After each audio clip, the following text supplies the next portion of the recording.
শহরটা তখনও ছিল শান্ত, কিন্তু হঠাৎ করে ভেসে আসে বিস্ফোরণের শব্দ, কাঁপতে থাকে কংক্রিটের দেয়াল, আতঙ্কে থমকে যায় পুরো এলাকা।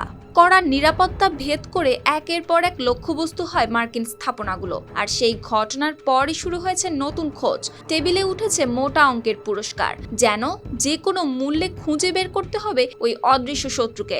আর টাকার অঙ্কও কিন্তু অল্প স্বল্প নয়, সর্বোচ্চ $30 লাখ পর্যন্ত। প্রথমে বাগদাদে মার্কিন দূতাবাস ও ডিপ্লোম্যাটিক সাপোর্ট সেন্টারে হামলা, তারপর একই কায়দায় কুর্দি অঞ্চলের ইরবিলে টার্গেট করা হয় মার্কিন কনসুলেট জেনারেল। এই ধারাবাহিক হামলার পর নড়ে চড়ে বসেছে যুক্তরাষ্ট্র।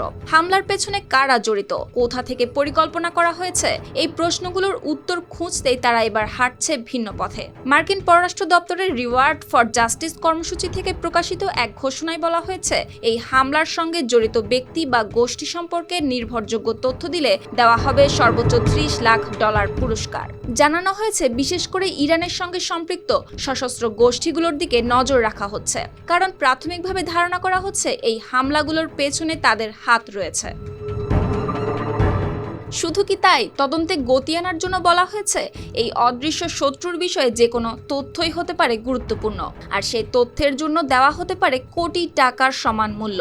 এখন যুক্তরাষ্ট্রের ওপর এই অদৃশ্য শত্রুর যুদ্ধ খেলা আর কতদিন চলবে? তথ্যের খোঁজ কি সত্যি পৌঁছাবে আমেরিকার হাতে, নাকি সবকিছুই থেকে যাবে ধরাছোঁয়ার বাইরে? এই সবকিছুর উত্তর হয়তো দেবে সময়।